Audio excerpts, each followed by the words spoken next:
মুসলমান ভাইরা রে আমার,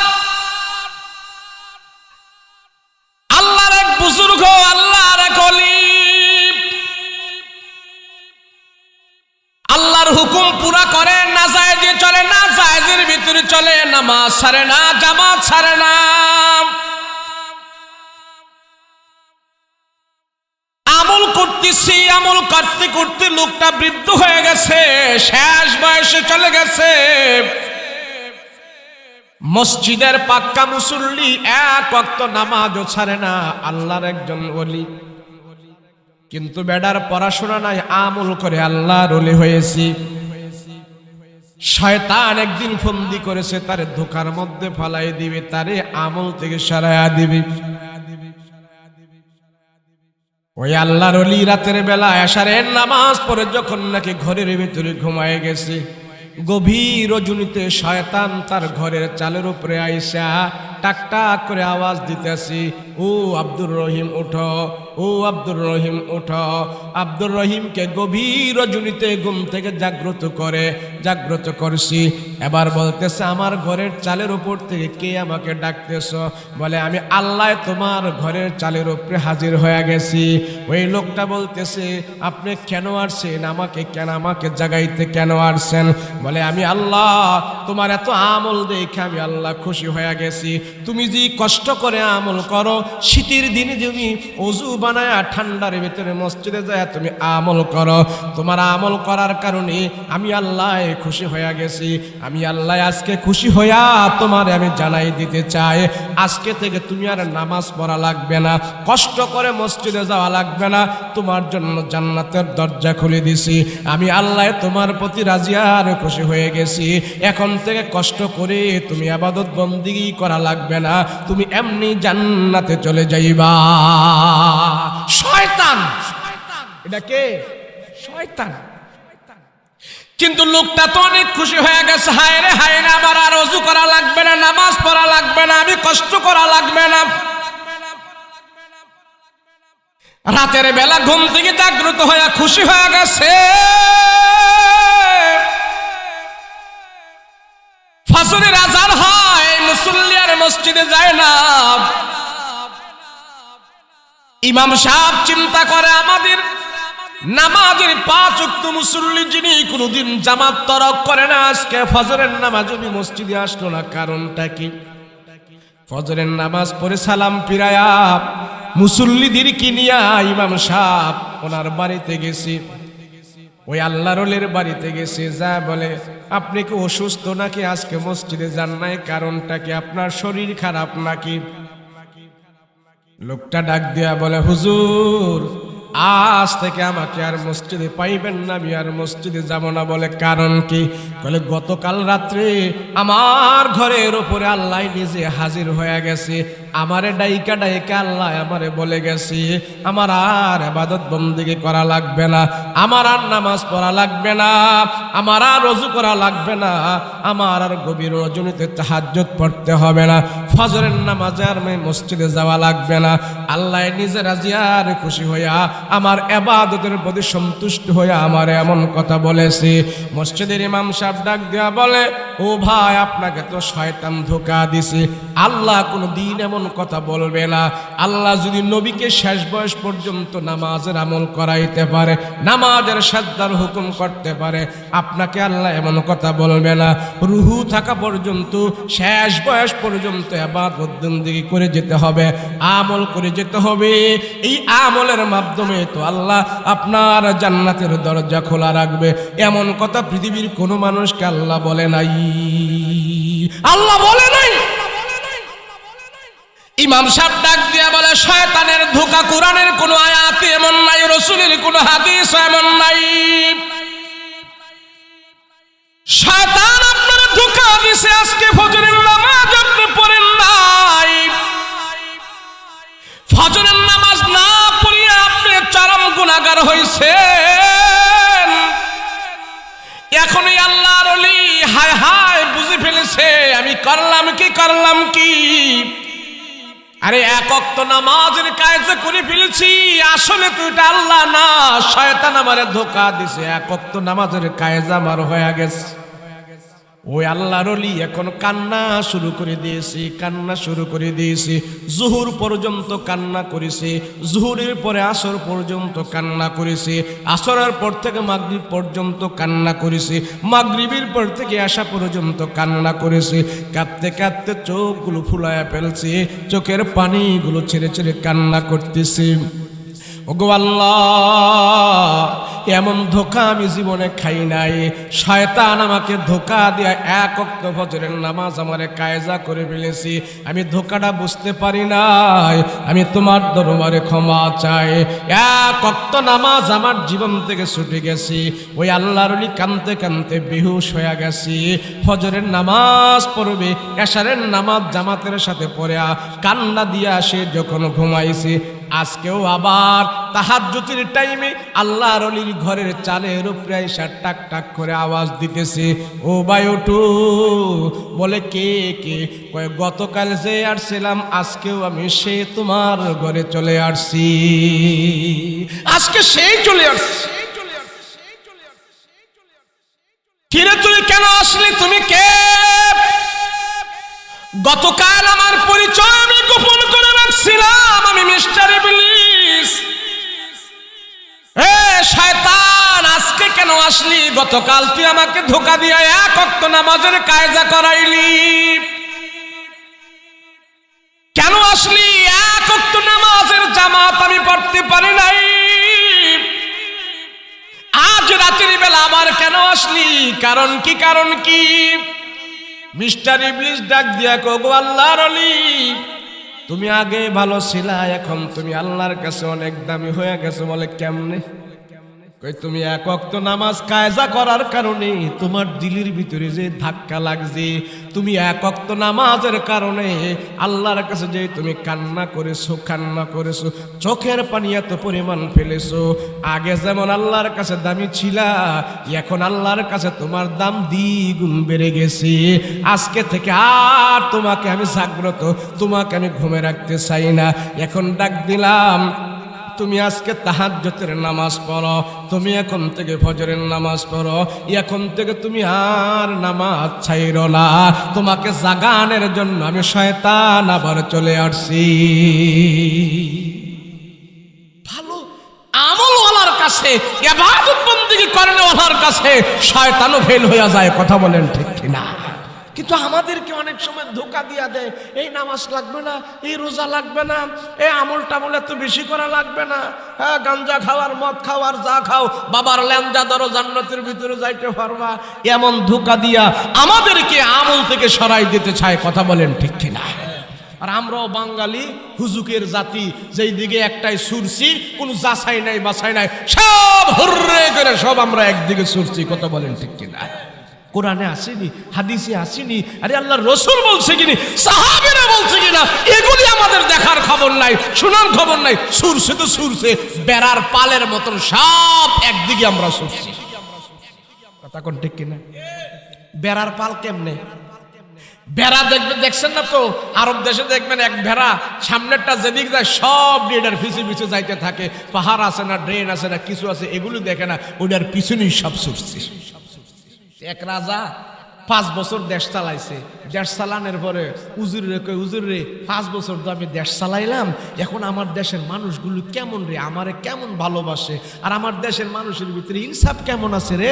তো হুজুরে কয়, স্যার 5 বছর তো ক্ষমতা চালাইছেন, তবে স্যার দেশের মানুষের অবস্থা ভালো না। কয় কি?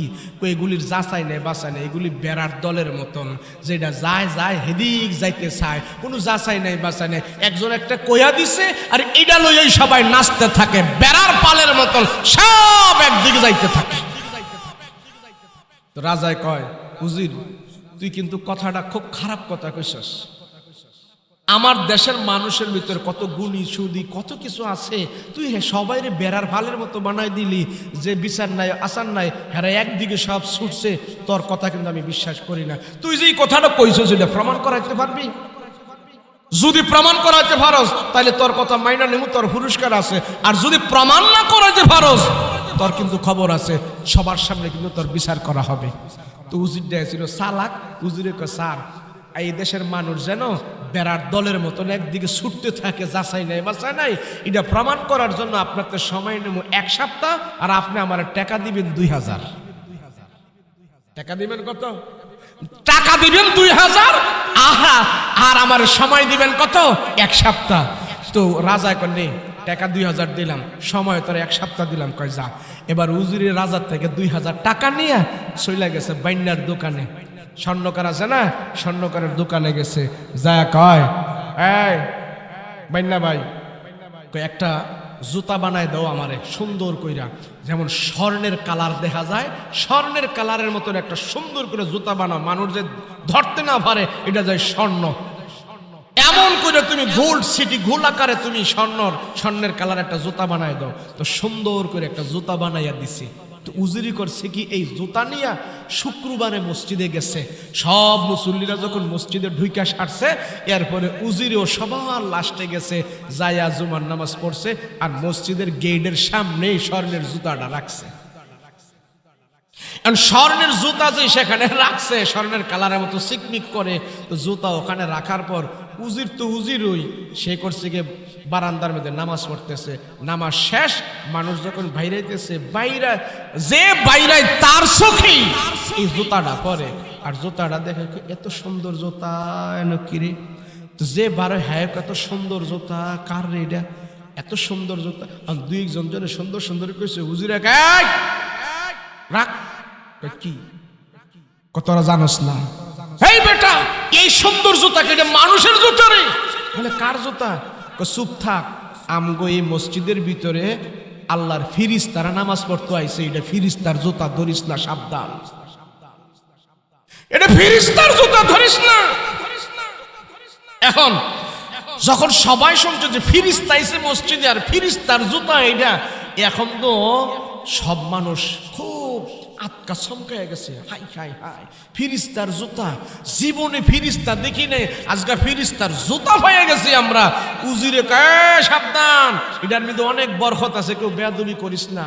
সব মানুষ তো বরকতের কথা শুনে এখন জুতারে গিরি দিয়া ধরছে, কি বরকত যে আছে। উজির তো বাটপার সিটার, হ্যাঁ তো মানুষের বুঝানে একটা কয়েছে না যে আপনার দলের এই দেশের মানুষ সব ভেড়ার ফালের মতো, এটা বুঝানোর জন্য উজিরে কয় ধরিস না কেউ, এটা অনেক বরকতি জুতা। অনেক সবাই শোনাইল এটা অনেক বরকত আছে। কি বরকত? উজিরে কয় এই জুতা দুইয়া যারা ফানি খাইব, যে নিয়তে খাইব, আল্লাহ সেই নিয়ত তারে হুরা করে দিব। সাবধান করিস। সবাই যখন এই কথা শুনছে, আর হুজুকে বাঙালির মতো আর কি, এখন হুজুকে বাঙালিকে আরে তাহলে এটা আমাকে দরকার, কত নিয়োগ করছে পুরো হয় না, জুতা দোয়া ফিরিস্তার জুতা দোয়া পানি খাইলে এটা হইতেই পারে। এখন হুজুরি করছে কি বড় এক ডাম লইয়া এই জুতারে বিজায় আর খাওয়ায়, বিজায় আর খাওয়ায়। এখন এই এলান তো পুরা রাজ্যের মধ্যে হইরা গেছে, হ্যাঁ জুতা দোয়া পানি খেলে সব নিয়ে থুরা হয়। এখন করছে কি সব মানুষ এই জুতা দোয়া পানি খাওয়ার লাগে লাইন ধরছে। কয়েক বছর আগে আপনারা শুনছিলেন না, বিক্রমপুর মাইক দা ফু দেয়, যে নিয়তে পানি ভরা আনে সব নিয়ত ভালো হইয়া যায়, আছে না? না নাই।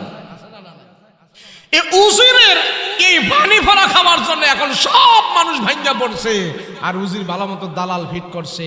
এখন রাজ্যের মধ্যে পুরো খবর হয়ে গেছে, এই যেই নিয়তে এই জুতা দুয়া পানি খাইবো তার নিয়ত পুরো হয়ে যাইব। এই খবর রাজার কানে শুদ্ধ চইলা গেছে। কার কানে? রাজার কানে। রাজায় কয় আরে সর্বনাশ, তো এটা তো আমারই দরকার, আমি যদি নিয়ত কইরা খাই যে আরো 10 বছর ক্ষমতায় থাকমু, তাহলে তো এই পানি খাইলে আমার তো আর ক্ষমতা নেয় কেডায়। রাজায় কয় আরে আমারে লয়ে যা।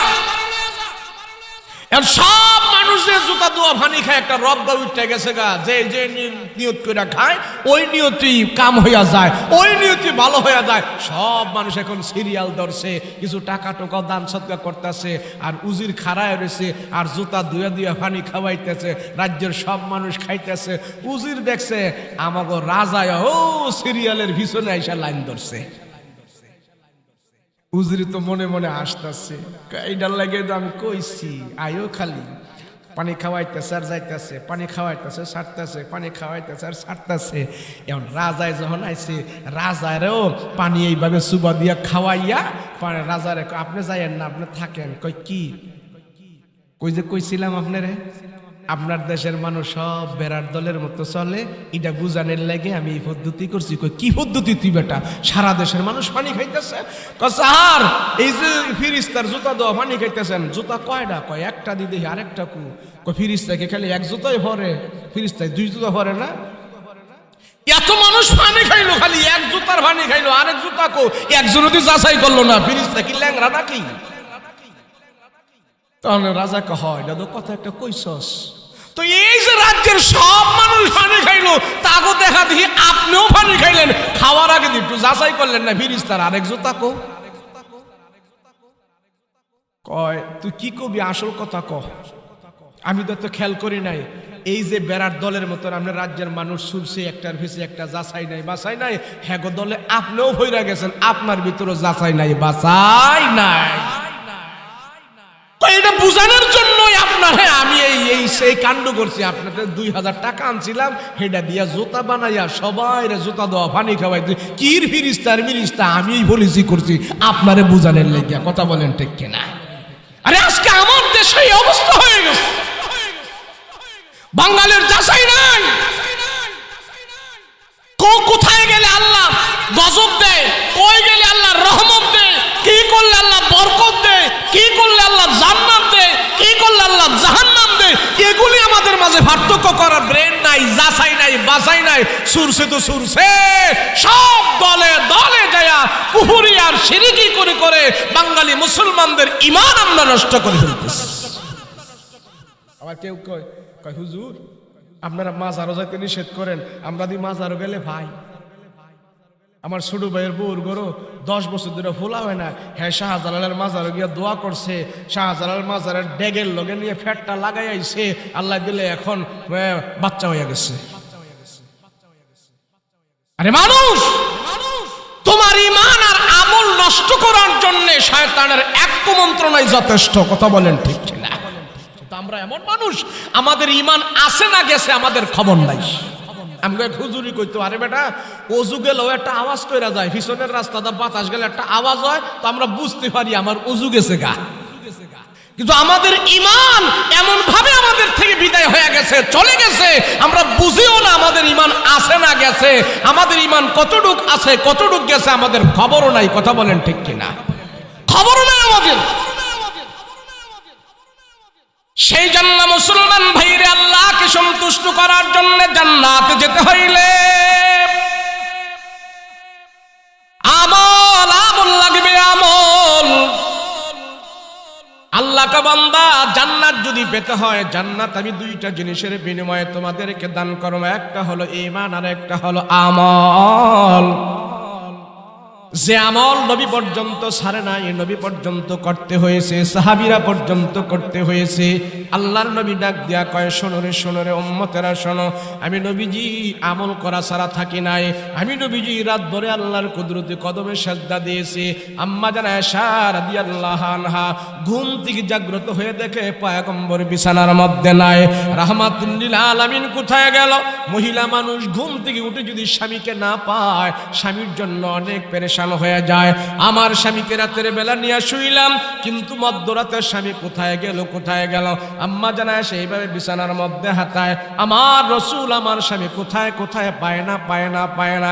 একটু হাতটা যখন লম্বা করে দিছি, দেখে আমার নবীজির পায়ের মধ্যে যে আম্মা জানায় আয়েশার হাতটা যা লেগেছে। আম্মা জানায় আয়েশা নবীজির পা মুবারকগুলো হাতায় হাতায় দেখে আমার নবীজির পা মুবারকগুলো রডের মতো শক্ত হয়ে সোজা হয়ে দাঁড়ায় আছে। মা আয়েশা রাহমাতুল লিল আলামিনের এই কাণ্ড দেখে বুঝতে পারলেন নবীজি নামাজ আদায় করতেছে। আয়েশা রাদিয়াল্লাহু আনহা মনে মনে ভাবলো 5-10 মিনিটের ভিতরে আমার নবীজি নামাজ পড়ে আমার সাথে কথা বলবে, যেহেতু নবীজির পায়ের মধ্যে আমার হাত লাগছে।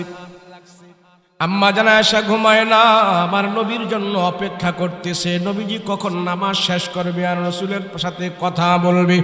মা আয়েশা অপেক্ষা করতে করতে করতে করতে এমন একটা পর্যায়ে চলে গেল, মদিনার মসজিদের ভিতরে বেলাল যখন আজান দিল, ওই আজানের আগে আমার রাসূলের নামাজ শেষ হইল। আল্লাহর নবীর চেহারার দিকে আম্মা জান আয়েশা তাকায় দেখে নবীজির চেহারাটা লাল হয়ে গেছে, নবীজির চেহারাটা লাল হয়ে গেছে, চোখগুলো ফুলে গেছে, পা মোবারকগুলো ফুলে গেছে। মা আয়েশা ডাক দিয়া বলে, ইয়া রাসূলুল্লাহ, নবী গো, আপনার তো আগে কোনো গুনাহ নাই, পরে কোনো গুনাহ নাই, ছোটকালে গুনাহ নাই, যৌবনে কোনো গুনাহ নাই, বৃদ্ধকালে কোনো গুনাহ নাই, যৌবনকালে গুনাহ নাই, মধ্য বয়সে কোনো গুনাহ নাই, আপনার আগে পিছে কোনো গুনাহ নাই, আপনি একজন বেগুনাহ মাসুম। কিন্তু আপনি এইভাবে রাত ভরে কেন নামাজ পড়তেছেন? কারণ কি? এত কষ্ট করে তো আপনি আল্লাহকে সাজদা দিয়া দিয়া নামাজ পড়ার কোনো দরকার নাই। কথা বলেন ঠিক কিনা? আয়েশা রাদিয়াল্লাহু আনহা বলে, ইয়া রাসূলুল্লাহ,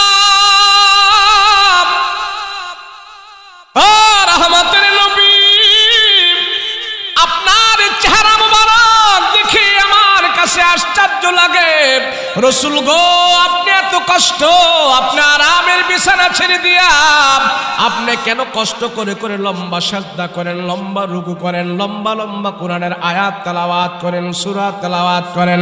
আরামের স্ত্রী আছে, স্ত্রীদেরকে নিয়ে আপনি ঘুমাইতে পারেন, আরাম করতে পারেন, কেন আপনি এত কষ্ট করেন? কারণ কি? আম্মা জান আয়েশা ডাক দিয়া বলে, ইয়া রাসূলুল্লাহ, নবী হওয়ার আগেও আপনার কোনো গুনাহ নাই, নবী হওয়ার পরও আপনার কোনো গুনাহ নাই।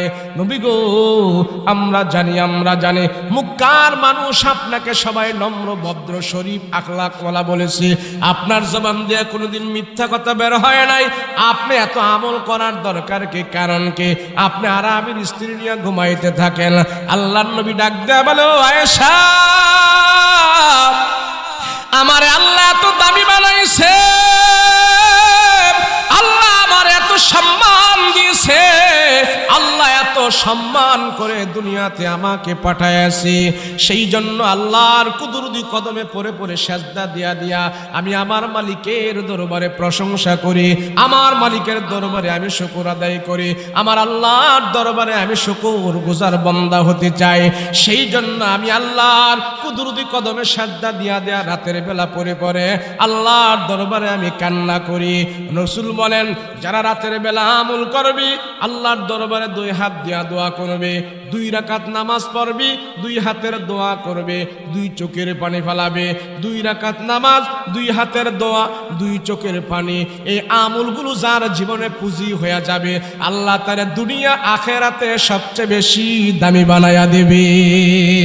2 হাতের দোয়া, 2 রাকাত নামাজ, 2 চোখের পানি।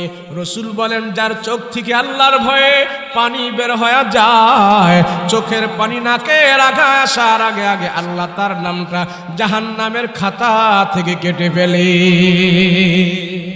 কাঁদো আল্লাহর জন্য। আল্লাহর নবী রাহমাতুল লিল আলামিন সাহাবীদেরকে বলতে, তোমরা রাতের বেলা কান্না করো। আবু বকর রাতের বেলা কান্না করতেন, ওমর রাতের বেলা কান্না করতেন, সাহাবীরা দিনের বেলা ঘোড়া দৌড়াইতেন, সাহাবীরা দিনের বেলা কাফের মুশরিকদের কাছে বুক ফুলায় ফুলায় হাঁটতেন, তাদের সিংহ বাঘ নিয়ে তারা হাঁটতেন, তেজস্ব ঘোড়া দৌড়াইতেন কাফেরদের সামনে। আর রাতের বেলা আল্লাহর দরবারে বকরির বাচ্চার মতন তারা ফেল ফেল করে কান্না করতেন, একদম ছোট হয়ে যাইতেন। আল্লাহর কুদরতি কদমে সাজদা দিয়া প্যাকেট হয়ে ছোট হয়ে পড়ে থাকতেন। রাতের বেলা আল্লাহর দরবারে গোলামিয়ত্ব প্রকাশ করতেন, আর দিনের বেলা কাফেরদের সাথে তারা বাহাদুরি প্রকাশ করতেন। ইসলামের উপরে কোনো আঘাত করবা, আমাদের তরবারে তোমাদের কাঁধে চলবে। আর রাতের বেলা যায় আল্লাহর কাছে তারা সাহায্য চাইতো, কিন্তু একটা আমল আমাদের নাই। নবীজির কোনো গুনাহ আছে? বলেন, নবীজির কোনো গুনাহ আছে?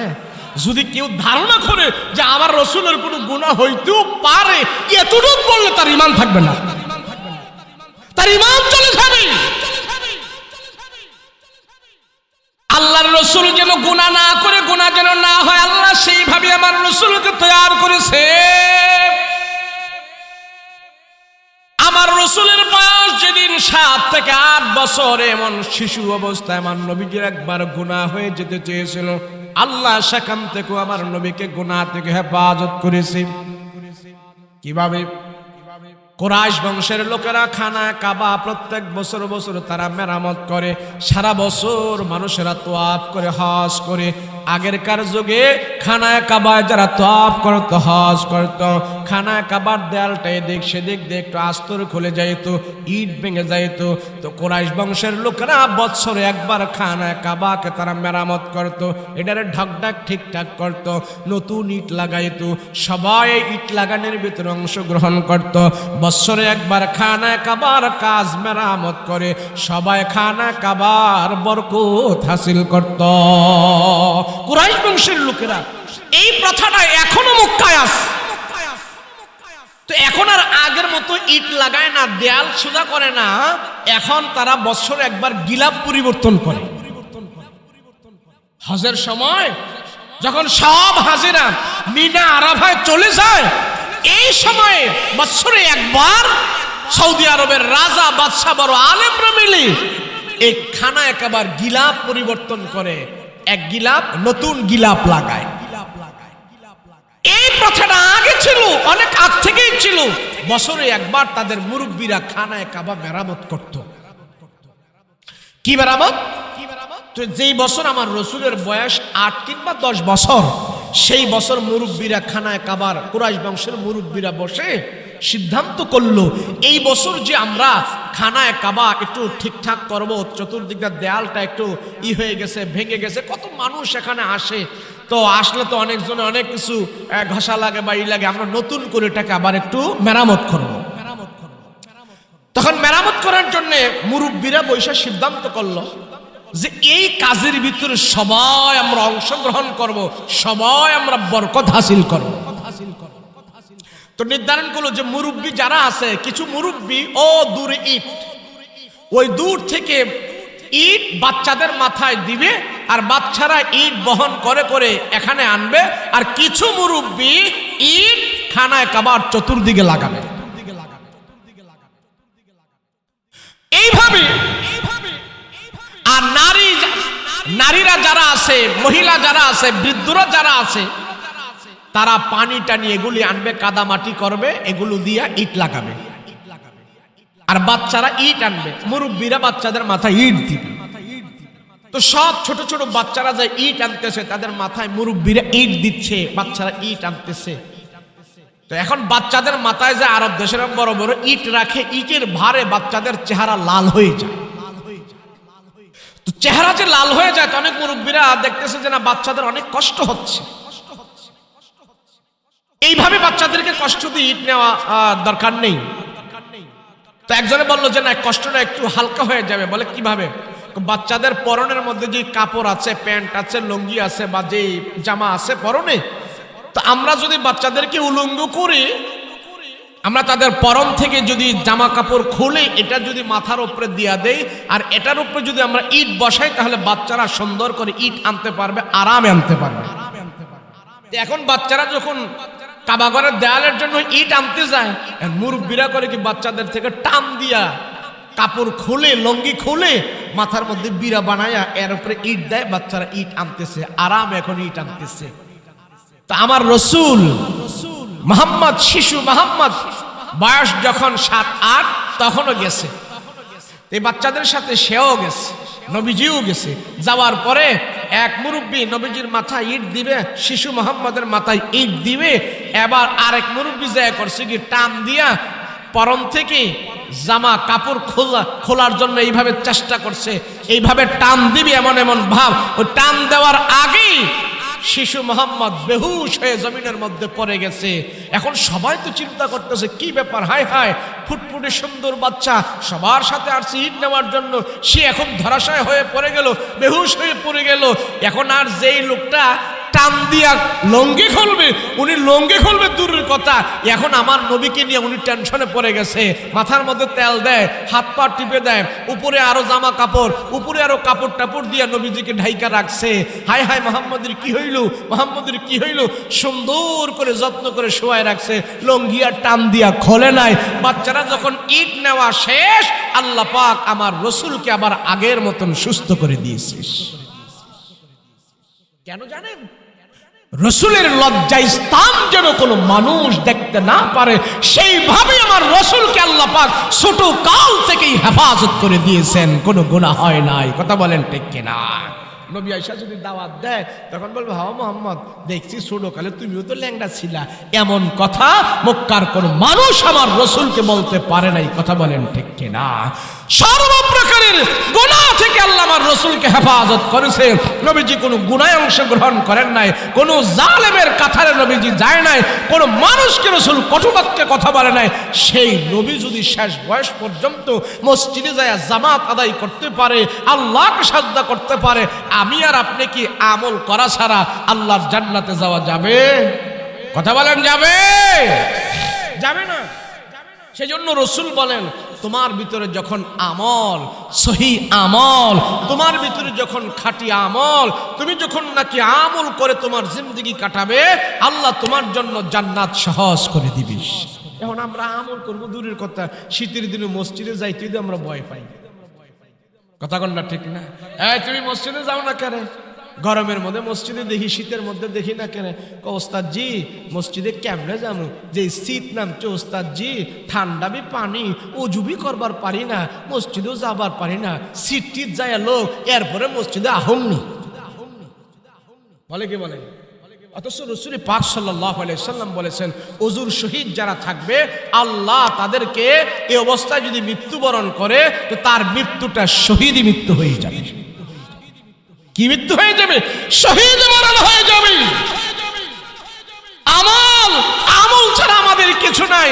একটু শীত পড়লে যদি আমরা মাহফিলে না আসি, একটু শীত পড়লে যদি আমরা মসজিদে না যাই, একটু শীত পড়লে যদি আমি ওযু না করি, আরে যে ঈমান আমাকে মসজিদ পর্যন্ত নেয় না, যে ঈমান আমার ল্যাপের নিচ থেকে উঠায়া আল্লাহর সাজদা দেওয়ার জন্য মসজিদে নেয় না, সেই ঈমান কশিন কালেও আমাকে জান্নাতে নিবে না। কথা বলো ঠিক কিনা? আমার ঈমান আমারে মসজিদে নেয় না, আমার ঈমান আমারে ওযু করতে দেয় না, আমার ঈমান আমার হারাম থেকে বাঁচায় না, সেই ঈমান আমারে জাহান্নাম থেকে বাঁচাইবে না। কথা বলেন ঠিক কিনা? নবীজি বলেন, সাহাবীরা রাতের বেলা তোমরা কান্না করবা, রাতের বেলা ইবাদত বন্দেগী করবা। নবীজি বলেন, আমার কাছে তাহাজ্জুদের নামাজের হুকুম যেদিন থেকে হয়েছে, আমি রাসূল নামাজ পড়ে 5 ওয়াক্ত তোমাদেরকে তোমরা জানো, তার সাথে আমার উপরে আল্লাহ আরেক ওয়াক্ত দিয়েছে, সেটা হলো তাহাজ্জুদের নামাজ। যেই দিন থেকে আমার উপরে তাহাজ্জুদের নামাজের আমল আল্লাহ জারি করেছে, ওই দিন থেকে আমি নবী তাহাজ্জুদের নামাজ ছাড়ি না। তোমরা পড়ো 5 ওয়াক্ত, আমি নবী পড়ি 6 ওয়াক্ত। 6 ওয়াক্ত নামাজ রাহমাতুল লিল আলামিন বলে, উম্মত আল্লাহর ভয়ে যখন নাকি তোমার চোখ থেকে পানি বের হয়, গাভীর ভিতর থেকে দুধ দহন করার পরে দুধ আবার গাভীর বাণীর ভিতরে ঢুকানো যায় না, তোমার চোখ থেকে যদি জাহান্নামের ভয়ে তোমার চোখ থেকে পানি বের হয়, তোমাকেও আল্লাহ পাক আর জাহান্নামের ভিতরে ঢুকাবে না। তুমি যদি খাটি দিলে তওবা করে করে কান্না করো, তোমার চোখের পানি নাকের আগে আসার আগে আগে আল্লাহ তোমার সব গুনাহ খাতা ক্ষমা করে দিবি। সেই জন্য আল্লাহ পাক তার বান্দার প্রতি আফসোস হয়ে বলে, আফসোস করে বলে, এরে বান্দা কি হইল, তোমার দিলটা পাথরের মতন শক্ত হয়ে গেছে, পাথরের চাইতে তো তোমার দিলটা আরো বেশি শক্ত হয়ে গেছে। বলে কেন জানো? তোমরা দেখো আমার আল্লাহর জাহান্নামের ভয়ে আমার ভয়ে পাথর পর্যন্ত কাঁদতে থাকে, পাথর ফাইটা পানি বের হইতে থাকে, পাথর আল্লাহর ভয়ে কাঁদতে থাকে। আর মানুষ তোমার দিলটা চতুষ্প জানোয়ারের চাইতে আরো বেশি শক্ত হয়ে গেছে, আমার ভয়ে তোমার চোখ থেকে পানি বের হয় না। কেন রে কেন? তোমার দিল পাথরের চাইতে আরো বেশি শক্ত হলো কেন? কেন শক্ত হইল? আল্লাহ পাক রব্বুল আলামিন মানুষদের কর্মকাণ্ড দেখে আশ্চর্য হয়ে যায়। মানুষ তুমি দেখো না, পাথর আমার ভয়ে কাঁদে, আসমান আমার ভয়ে কাঁদে, জমিন আমার ভয়ে কাঁদে, পাথর আমার ভয়ে কাঁদে। কেন কেন? আল্লাহ কোরআনে কারিমের ভিতরে বলেন, সুম্মা কাসাতু কুলুবুকুম মিন বাদি যালিকা ফাহিয়া কাল হিজারা ফাহিয়া কাল হিজারাতি আও আশাদ্দু কাসওয়া ফাইন্না মিনাল হিজারাতি লামা ইয়াতাফাজ্জারু মিনহুল আনহার। আল্লাহ ডাক দেয়া কয় মানুষ দেখো পাথর আছে তোমাদের কাছে, দেখো না পাথর, পাথর ফাইটা ফাইটা রক্ত পানি বের হইতাছি, পাথর আমার ভয়ে কাঁদে, পাথর জাহান্নামের ভয়ে কাঁদে। কেন জানো? আমি আল্লাহ তাআলা এই পাথরকে জাহান্নামের লাকড়ি বানাবো মানুষকে পোড়ানোর জন্য। আমি আল্লাহ লাকড়ি দিয়ে আগুন ধরাবো না জাহান্নামের ভিতরে, আমি এই পাথর দিয়া সেখানে আগুন ধরাবো। পাথর যখন পড়তে থাকবে আগুন জ্বলতে থাকবে, ওই আগুনের মধ্যে মানুষ তোমাকে আমি পোড়াবো। জাহান্নামের আগুন যদি তুমি নিভাইতে চাও, তোমার চোখের পানি ছাড়া কোনো পানি সেখানে চলবে না। আল্লাহ ডাক দিয়া কয় দুনিয়ার আগুনের চাইতে ৭০,০০০ গুণের তেজ বেশি হবে জাহান্নামের আগুন। এ মানুষ, জাহান্নামের আগুন এত বড় কঠিন, এত বড় ভয়ঙ্কর। রাসূল বলেন জাহান্নামের আগুন যদি কোনো মানুষ দেখতো, জাহান্নামের ভয় যদি আমার উম্মতেরা দেখতো, জীবনে তারা দাঁতগুলো বের করে হাসতো না, আনন্দ করত না। জাহান্নামের এত বড় কঠিন, জাহান্নামের আগুন আল্লাহ মানুষকে দেখায় না, এটা আল্লাহ পাক বান্দার উপরে রহম করে, রহম করে। আল্লাহ ডাক দিয়া কয় মানুষ রে, জাহান্নামের আগুন যদি তুমি নিভাইতে চাও, পুকুরের পানি দিয়া নিবানো যাবে না, টিউবওয়েলের পানি দিয়া নিবানো যাবে না, বালতি দিয়া পানি দিয়া নিবানো যাবে না। কেননা আমি জাহান্নামের আগুন দুনিয়ার কেরোসিন দিয়া জ্বালাই নাই, পেট্রোল তেল দিয়া জ্বালাই নাই, আমি আল্লাহ সেখানে পাথরকে দিয়া জ্বালাইছি, পাথর আমি লাকড়ি বানাইছি, ওই পাথর থেকে আগুন আমি ধরাইছি। ওই আগুন যদি তুমি নিভাইতে চাও, তোমার চোখের পানি দিয়া তুমি জাহান্নামের আগুন নিভাইতে হবে, চোখের পানি ছাড়া জাহান্নামের আগুন নিভাইবা না। রাসূল বলেন যে জাহান্নামের ভয়ে চোখ থেকে পানি বের করে দিয়েছি, আল্লাহর ভয়ে যখন নাকি সে কান্না করেছে, তার গুনাহ যদি পাহাড় পরিমাণও থাকে, আল্লাহ পাক তার গুনাহ খাতা ক্ষমাদান করে দেয়। আল্লাহ ডাক দেয়া কয় মানুষ, তুমি তো মনে করো তোমার বিবি তোমারে ভালোবাসে, আমি আল্লাহ বলি তোমার বউ তোমাকে বেশি ভালোবাসে না। তুমি মনে করো তোমার নেতায় তোমারে ভালোবাসে, আল্লাহ কয় নেতায় তোমারে ভালোবাসে না। আল্লাহ কয় তোমার ছেলে তোমারে বেশি ভালোবাসে না, তোমার বন্ধু বান্ধব তোমারে বেশি ভালোবাসে না, আমি আল্লাহ তোমাকে দুনিয়াতে সবচেয়ে বেশি ভালোবাসি, আমি আল্লাহ ভালোবাসি। সেই জন্য মুমিন, তুমি যদি পাপ করে বলো, তোমার পাপ যদি হয় টিউবওয়েলের পানির মতো, এই টিউবওয়েলের পানির মতো পাপ নিয়ে তুমি যদি আমার দরবারে তওবা করো, আমি আল্লাহ তোমারে ক্ষমা দিব টিউবওয়েলের পানির মতো না, আমি আল্লাহ ক্ষমা দিব তোমারে পুকুরের পানির মতো। তোমার পাপ যদি হয় পুকুরের পানির মতো, তুমি আমার কাছে আত্মসমর্পণ করো, আমি আল্লাহ তোমাকে ক্ষমা দিব নদীর পানির মতো। তোমার পাপ যদি হয় নদীর পানির মতো, আমার দরবারে আত্মসমর্পণ করো, আমি আল্লাহ তোমারে ক্ষমা দিব সাগরের পানির মতো। তোমার পাপ যদি হয় সাগরের পানির মতো, তুমি আমার দরবারে আত্মসমর্পণ করো, আমি আল্লাহ তোমাকে ক্ষমা দিব বিশাল বিস্তীর্ণ আকাশের চাইতে আরো বড়। আমার ক্ষমা তোর জন্য বেশি থাকবে, তুই আমল কর, তুই আমার কুদরতি কদমে সাজদা দি। সাজদার আমল আমি জানি না, সাজদার আমল কত দামি জিনিস আমি জানি না। যত পয়গম্বর আল্লাহ দুনিয়াতে পাঠাইছেন, সব পয়গম্বরের আল্লাহর কুদরতি কদমে সাজদা দিতে হয়েছে, কথা বলেন ঠিক কিনা? সব। এর জন্য ঈমানের পরে ৮২ জায়গায় আল্লাহ নামাজের কথা কোরআনে বলছে। কয় জায়গায়? আরে ৮২ জায়গায় বলার দরকারটা কি? এক জায়গায় বললেই তো হয়, এক জায়গায় ভালো করে বললেই তো হয়। ৮২ জায়গায় বলার কারণটা কি? নবীজি কি এত কষ্ট করে নামাজ পড়ার দরকার ছিল? রাত ভরে কি আল্লাহর কুদরতি কদমে সাজদা দিয়ে পড়ে থাকার কোনো দরকার ছিল? ছিল না। আল্লাহ দেখাইছে আমার নবীরও তো ইবাদত করা ছাড়া সারি নাই, আমল করা সারি নাই। তুই কই থেকে আইছস? তুমি কই থেকে আসছো? সাজদা দাও আমাকে। সেজন্য রাসূল বলেন, সাহাবীরা, কবরের আযাব এত ভয়ঙ্কর কঠিন, জাহান্নামের আযাব এত ভয়ঙ্কর কঠিন, আল্লাহ তোমাকে সচক্ষে দেখাবে না। যদি জাহান্নামের আযাব আর কবরের ভয় আমার কোনো উম্মত সচক্ষে দেখে তারা ঘর বাড়ি সাজাবে না, ঘর সংসার করবে না, ছেলে মেয়েকে তারা আদর করবে না, ব্যবসা বাণিজ্য করবে না, চিৎকার করে করে তারা সব ফ্যামিলি রেখে দিয়া, বাড়িঘর রেখে দিয়া জঙ্গলের ভিতরে যায় পড়ে থাকতো, দুনিয়াদারি কেউ করতো না।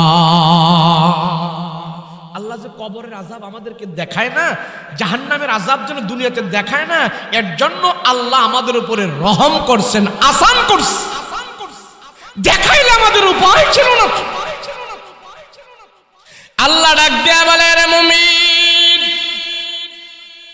তোমার কি হইল? পাথর আমার ভয়ে কাঁদে, পাথর আমার ভয়ে কাঁদে। আপনারা অনেক সময় সিলেট যান ঘুরতে, দেখতে, মাধবকুণ্ডে, সীতাকুণ্ডে যান না? সিলেটের মাধবকুণ্ড একটা পাহাড় আছে, সেখান থেকে শুধু পানি পানি পানি আসতেছে, পানি আসতেছে, পানি আসতেছে, আসে না? দেখছেন নি আপনারা? আমাদের এক হুজুর জিজ্ঞাসা করলো, ভাই রে ভাই, একটা লোককে পাইলো, তারে জিজ্ঞাসা করলো, কতদিন ধরে আপনি এখানে থাকেন? বলে, আমি 35 বছর এখানে থাকি। বলে, ভাই এই পানি কি সারা বছর এইভাবে নামতে থাকে? বলে, হ্যাঁ। কয়, কোনোদিন কমে না? বলে, না, কমে না। কয়, উপরে কে আছে? কয়, উপরে পাহাড়। কয়, পাহাড়ের ভেতর থেকে পানি আসে? বলে, হ্যাঁ। কয়, কোত্থেকে আসে, কেমনে আসে? বলে, হুজুর আমি জানি না, আমার বাবা এখানে জন্মগ্রহণ করেছি, আমার বাবা এখানে মৃত্যুবরণ করেছি, আমার বয়স এখন, আমিও এখন 35 বছর ধরে এখানে আসি, আমার জীবনও আমি এইভাবে দেখছি পানি পড়তেছি, আমার বাবাও দেখছে এই সীতাকুণ্ডে, এই মাধবকুণ্ডে এইভাবে পাহাড় থেকে পানি পড়তেছে, পানি পড়তেছে, একদিনের জন্য পানি বন্ধ হয় নাই।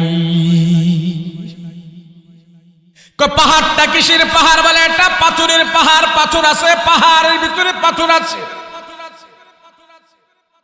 এই পাহাড়ের ভিতর থেকে শুধু পানি আর পানি আর পানি গড়গড় করে নামে। আল্লাহ বলেন, পাহাড় আমার ভয়ে কাঁদে। এ মানুষ, তোমার কলিজা এত শক্ত, তোমার মন এত শক্ত, আমার ভয়ে তোমার মন কাঁদে না। আমার আল্লাহর ভয়ে তোমার চোখ থেকে কেন পানি বের হয় না? কারণ কি পানি বের হয় না? কারণ তুমি দেখো, পাহাড়ের ভিতর থেকে পানি বের হইতেছে, এটা একমাত্র আমার আল্লাহর ভয়ে পাহাড় কাঁদতেছে। দেখো না, তিন ধরনের পাথর আল্লাহ দুনিয়াতে বানাইছে। এক ধরনের পাথর শুধু আরব দেশে গেলে দেখবেন ঘামে, পাথরের গোড়া দিয়া ফুটা ফুটা পানি বের হয়। আরেক ধরনের পাথর আছে, পাথর ফাইটা অজস্রে পানি বের হইতেছে। যারা হজ করতে গেছেন, তায়েফে গেছেন, তায়েফে দেখবেন, তায়েফে আমার নবীজি যেই মসজিদে তায়েফে নামাজ পড়তেন, ওই মসজিদের পাশে একটা পাথরের পাহাড়, বড় একটা পাথর এইভাবে ঝুলে রয়েছে। আর নিচে একটা ছোট পাথর এইভাবে ঠাস দিয়া রাখছে, ঠেলা দিয়া রাখছে। ওই ছোট্ট পাথরটা এইভাবে সাবট দিয়া রাখছে, তার কারণে বড় পাথরটা নিচের মধ্যে পড়ে না। আজকে 1400 বছর ধরে ছোট্ট একটা পাথর বড় পাথরটাকে এইভাবে আটকায়া রাখছে। জিজ্ঞেস করলাম, কি রে ভাই এটা কি? বলে, হুজুর ঘটনা শোনেন নাই? বলে, কি ঘটনা? বলে, রাহমাতুল লিল আলামিন এই পাহাড়ের পাশে, পাহাড়ের নিচে বসে বিশ্রাম করেছিল। এই তায়েফের আল্লাহর রাসূলের সবচেয়ে বড় দুশমন, সে বিশাল বড় পাথর ওই পাহাড়ের উপরে উঠছে। পাহাড়ের উপরে উঠা বিশাল বড় একটা পাথর নিয়েছে, পাথরটা অনেক বড় পাথর। সে মনে করলো মোহাম্মদ পাহাড়ের নিচে বসা আছে, আর আমি যদি এই পাহাড়ের উপর থেকে পাথরটা এইভাবে ছেড়ে দিই, এই পাথরটা সরাসরি যে মোহাম্মদের মাথার উপরে পড়বে, আর পাথরের আঘাতে মোহাম্মদ চূর্ণ বিচূর্ণ হয়ে যাবে, মোহাম্মদের যন্ত্রণা থেকে আমরা বাঁচতে পারবো। এই মনোভাব নিয়ে ওই তায়েফের কাফের আল্লাহর রসুলের দুশমন পাহাড়ের উপরে ওইটা পাথরটা যখন নাকি এইভাবে ছাড়লো, ওই কাফের দেখলো কোনো কিছু নাই, শূন্য আকাশ, ছেড়ে দিলেই মোহাম্মদের মাথার ভিতরে পড়বে। আর পাথরটা যখন নাকি সে পাহাড় থেকে এইভাবে ছাড়ছে, ছোট্ট একটা পাথর এসে ওই পাথরটারে আটকায়া দিছে। 1400 বছর আগে যে কাফের পাথরটাকে ছাড়ছে, আর হঠাৎ করে ছোট্ট একটা পাথর এসে সেই পাথরটাকে যখন এইভাবে ধরে রাখছে, নিচে আর পড়তে দেয় নাই, আমার নবীর মাথার উপরে বড় পাথরটা পড়ে নাই। আজকেও আমরা দেখতেছি এইভাবে ধরে আছে। 1400 বছর আগেও সেই পাথরটা এইভাবে ঠেস দিয়ে রাখছে, বড় পাথরটাকে আর নিচে পড়তে দেয় নাই। পাথর আল্লাহর হুকুম মানে, সেই জন্য আল্লাহ ডাক দিয়া বলে, এ মানুষ, তোমরা আমার গাছগাছালির দিকে তাকায় দেখো, পাথরের দিকে তাকায় দেখো। এই পাথর কাঁদে আমার ভয়ে। মানুষ তুই কাঁদিস না কেন, তুই কাঁদিস না কেন, তুই কাঁদ, তোর কাঁদলে রূহ সাফ হয়, তার কাঁদলে গুনাহ মাফ হয়। আল্লাহ ডাক দিয়া বলেন, সুম্মা কাসাত কুলুবুকুম মিন বাদি যালিকা ফাহিয়া কাল হিজারা ফাহিয়া কাল হিজারাতি আও আশাদ্দু কাসওয়া ফাইন্না মিনাল হিজারাতি লামা ইয়াতাফাজ্জারু মিনহুল আনহার।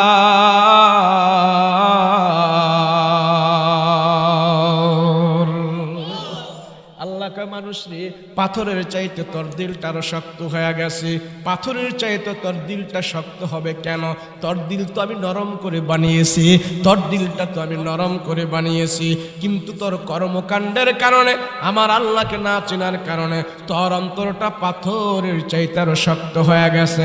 জানিয়া রাখো, আমি আল্লাহ কিন্তু পাথর দিয়া জাহান্নামের আগুন ধরাইছি, যে আগুন তোমার জন্য জ্বলে আছে, দুনিয়ার কোনো কিছু দিয়া সে আগুন তুমি নিভাইতে পারবা না। মূসা আলাইহিস সালাতু ওয়াস সালাম রাস্তা দিয়ে হেঁটে যায়, আল্লাহর সাথে কথা বলার জন্য তুর পাহাড়ে যায়। যাবার আগে যে রাস্তা দিয়ে মূসা তুর পাহাড়ে যায়, ওই রাস্তার পাশে পয়গম্বর মূসা দেখতেছে কেমন যেন পাথরের ভিতর থেকে কান্নার আওয়াজ আসতেছে, পাথরের ভিতর থেকে কান্না করতেছে। পয়গম্বর মূসা দেখে ঝুপড়ির ভিতরে কেমন যেন কান্না কান্না শব্দ আসে। ওই ঝুপড়ির ভিতরে যায়া এইভাবে ঢালপালাগুলো সরায়া দেখে একটা পাথর সেখানে, আর সেই পাথরের ভিতর থেকে কান্না আসতেছে। পয়গম্বর মূসা তার হাতের লাঠি দিয়া পাথরকে বাড়ি মারলো। কেন তুমি কান্না করো, কারণ কি? কেন তুমি কান্না করো, কারণ কি? পয়গম্বর মূসা আলাইহিস সালাতু ওয়াস সালামের আঘাতে পাথর আরো কান্না করতেছে। পয়গম্বর মূসা কান্না করতেছে, পাথর কান্না করে পাড়ি দিয়ে আঘাত করলো। কেন কান্দো? ওই পাথরের ভিতর থেকে আওয়াজ আসলো, গো মূসা, আল্লাহ এত কিছু বস্তু থাকার পর আমাকে আল্লাহ জাহান্নামের লাকড়ি বানাইবে, আমাকে আল্লাহ জাহান্নামের আগুন ধরাইবে। ওই জাহান্নামের আগুনের ভিতরে আমি কেমনে জ্বলবো আর কেমনে পড়ব, সেই ভয়ে আমি কাঁদতেছি। পয়গম্বর মূসা তুর পাহাড়ে চলে গেছে। তুর পাহাড় থেকে যখন নাকি আবার এই রাস্তা দিয়ে আসতেছি, ওই ঝুপড়ির পাশে পয়গম্বর মূসা দাঁড়াইল। দেখে আগের মতো আর এখন কান্নার আওয়াজ আসে না, একবারে নিস্তব্ধ হয়ে গেছে। ঝুপড়ি সরায়া দেখে পাথরটা এখনো আছে, পাথরের মধ্যে আঘাত করলে ব্যাপার কি? এখন তুমি কান্না করো না কেন? আমি কাঁদতে কাঁদতে আমার পানি সব শেষ করে ফেলেছি, আল্লাহ আমাকে ক্ষমা করে দিয়েছি, জাহান্নামের আগুনে আমাকে জ্বালাইবে না। পাথর যদি কাইদা জাহান্নামের আগুন থেকে বাঁচতে পারে, ও মানুষ তুই বাঁচো না কেন? আল্লাহ দেখাইছে তুই কাঁদ, তোর চোখের পানি ফেল, আমি আল্লাহ তোরে করে দিব, তোর আযাব ক্ষমা করে দেব। আল্লাহ এর জন্য বলে, বান্দা পাথরের চাইতে তোমার দিল শক্ত হয়ে গেল, পাথরের চাইতে তোমার দিল কি আরো কঠিন হয়ে গেল? পাথর যদি আমার ভয়ে কাঁদে, তুমি কেন আমার ভয়ে কাঁদো না? কারণটা কি? কথা বলেন, কাঁদবো নি আমরা? কেমনে কাঁদবো? এই যে টিভি দেখতেছে বসে বসে, আরে কত আনন্দ, কত হাসি, কত খুশি, কত খুশি, কত আনন্দ। এই যে টিভি দেখা অবস্থায়, মোবাইলে অশালীন অসভ্য জিনিস দেখা অবস্থায়, মদ খাওয়া অবস্থায়, সুদ খাওয়া অবস্থায়, ঘুষ খাওয়া অবস্থায়, এই অবস্থায় যদি আমার মৃত্যু হয়ে যায়, ডাইরেক্ট আমার মৃত্যুটা জাহান্নামী মৃত্যু হয়ে গেছে। এর জন্য রাসূল বলে, আমলের ভিতরে থাকবা। কিসের ভিতরে? কথা বলে না, কিসের ভিতরে? আমলের ভিতরে থাকো। তোমার মরণ যেন আমলি মরণ হয়, তোমার মরণ যেন ঈমানি মরণ হয়, তোমার মরণ যেন নামাজরত অবস্থায় হয়, তোমার মরণ যেন কোরআন তেলাওয়াত অবস্থায় হয়, তোমার মরণ যেন রমজান মাসে হয়, তোমার মরণ যেন শুক্রবারে হয়, তোমার মরণটা যেন ভালো হয়। এর জন্য তুমি 24 ঘন্টা নেক আমলের ভিতরে থাকো। কোন আমলের ভিতরে? যারা শাস্ত্রীয় বসে টিভি দেখতেছে এরাও নেক আমলে আছে, যারা হেডফোন লাগায় রাতের বেলা ঘুমায় রয়েছে এরাও না কামলে আছে। এই যে গান চলতেছে, বাদ্য চলতেছে, নাচ চলতেছে, এই অবস্থায় যদি একটা মানুষ মারা যায়, নির্ঘাত সে কবিরা গুনাহ অবস্থায় মারা গেল। আর কবিরা গুনাহ অবস্থায় যে মারা যাবে, আজ আল্লাহর আযাব তার জন্য অপেক্ষা করতেছে। কবরের মধ্যে 19 জন দেন্দা বয়রা ফেরেশতা তার জন্য হাতুড়ি নিয়ে দাঁড়ায় রয়েছে, হাতুড়ি নিয়ে দাঁড়ায় রয়েছে। সেজন্য সাবধান, কানের ভিতরে হেডফোন লাগা গান শুনতে শুনতে ঘুমানো গেলে সে জাহান্নামী হয়ে দুনিয়া থেকে বিদায় হইল। কথা বলেন ঠিক কি? এগুলা তো অনেক মুরব্বী অ্যাভয়েড করি, কিন্তু আমরা দেখা যায় আমাদের পকেটের মধ্যে বিড়ি থাকে, সিগারেট থাকে, থাকে না? থাকে না? আচ্ছা, আমার মরণটা যদি এই অবস্থায় হইল, ফিরিস্তারা এখন আইসা দেখতেছে বান্দা কোন অবস্থায় মারা গেছে, দেখে ফুলারা গায়ের থেকে পাঞ্জাবি খুলতেছে, পাঞ্জাবি খুলে দেখতেছে পাঞ্জাবির পকেটে বিড়ি পাওয়া গেছে, আকিস বিড়ি পাওয়া গেছে, পেট্রোল মেস পাওয়া গেছে। এগুলি ফিরিস্তারা যে আল্লাহর কাছে বলবে, আল্লাহ আপনার বান্দা এমন অবস্থায় মারা গেছে, পকেটে আকিস বিড়ি পাওয়া গেছে। কি আমল অবস্থায় মারা গেছে? কথা বলেন ঠিক কি না? আল্লাহর ফেরেশতারা যদি আল্লাহর কাছে যে রিপোর্ট দেয়, আল্লাহ আপনার বান্দা মারা গেছে এমন অবস্থায়, সে যখন মারা গেছে তার ছেলে মেয়েরা তার গা থেকে জামা কাপড় খুলেছে, আর ওই জামা কাপড়ের ভিতরে আমরা রসুলের মেসওয়াক পেয়েছি, সুন্নত পেয়েছি, আতর পেয়েছি, তাসবিহ পেয়েছি, এবং সে তার মাথায় টুপি ছিল, থোতায় দাড়ি ছিল, আমরা তার আমল অবস্থায় পেয়েছি, রসুলের সুন্নত অবস্থায় পেয়েছি। আল্লাহর রসুল এই বান্দার জন্য আল্লাহর কাছে সুপারিশ করে, তার জন্য আল্লাহর কাছে বলবে, আল্লাহ আমার বান্দা আমার আদর্শ নিয়ে দুনিয়াতে বিদায় হয়েছে, আমার সুন্নত নিয়ে দুনিয়াতে বিদায় হয়েছে, আমি রাসূল তার নাজাতের জন্য আপনার দরবারে সুপারিশ করতেছি। 24 ঘন্টা আমরা আমল দিয়ে আমাদের জীবন সাজাবো। রাজি আছেন ইনশাআল্লাহ? শুধু আমি কেন, আমার সন্তানকে আমল করাতে হবে। কথা বলেন ঠিক কিনা? আমি এমন অবস্থায় দুনিয়া থেকে বিদায় হব, আমার ঘরটাও আমল অবস্থায় থাকবে, আমার ফ্যামিলিটাও আমল অবস্থায় থাকবে। আমি নামাজ পড়ি, আমি আমল করি, আমি নামাজ পড়ি, আমি আমল করি, আমি তাহাজ্জুদ পড়ি, আমি কোরআন তেলাওয়াত করি। আমার ঘরের সন্তানগুলো দেখে দেখে যেন তারাও আমার কাছ থেকে আমলওয়ালা হতে পারে। কথা বলেন ঠিক কিনা? যে ঘরের মা নামাজে দাঁড়ায় দাঁড়ায় কোরআন তেলাওয়াত করে, দেখবেন ছোট বাচ্চাটাও তার মুখের দিকে তাকায় তাকায় ঠোঁটগুলো নাড়াইতে থাকে। আল্লাহ কয় ফেরেশতারা সাক্ষী থাক, এই ছোট বাচ্চা কিছু জানে না, শুধু ঠোঁট নাড়ায় ঠোঁট নাড়ায়। এই ঠোঁট নাড়ানোর আমলের সওয়াব তার মায়ের আমল নামায় যোগ করে দাও, তার মায়ের আমল নামায় যোগ করে দাও। যেই বাবা কোরআন তেলাওয়াত করে, তাসবিহ তাহলিল আদায় করে, যেই বাবা নামাজের সাজদা দেয়, বাবা এখন দুনিয়ার জমিন থেকে বিদায় হয়ে গেছে, সন্তান দুনিয়ার জমিনে আছে। বাবা দুনিয়া থেকে কবরে চলে গেল, এখন সন্তান বাবাকে হায় হায় করে কান্দে, বাবার জন্য চিল্লাপালা করে। আর বলে, হুজুর আমার বাবা এই চেয়ারের ভিতরে বসে বসে আল্লাহর কোরআন তেলাওয়াত করত। এখন বাবা দুনিয়ার জমিনে নাই, কবরের ভিতরে আছে। আমার বাবা যেইভাবে কোরআন তেলাওয়াত করত, আমিও চেয়ারে বসে বসে এখন কোরআন তেলাওয়াত করি। হুজুর গো, আমার বাবা এই মাসাল্লায় বসে বসে বসে বসে নামাজের তাসবিহ তাহলিল আদায় করত, নামাজ পড়তো। এই মাসাল্লার দিকে চাইলে আমার বাবার জন্য দুঃখী কলিজা ফেটে যায়। বাবা এখন দুনিয়াতে নাই, আমার বাবাকে স্মরণ করে করে আমি আমার বাবার ইবাদত বন্দেগী গুলো করি। আমার বাবা এখন কবরে, আর বাবা এখানে নামাজ পড়তো। এখন সেই বাবার নামাজগুলো আমি মুসল্লায় দাঁড়ায় দাঁড়ায় আমি আদায় করি। আমার বাবা আঙ্গুল গনে গনে তাসবিহ তাহলিল আদায় করত।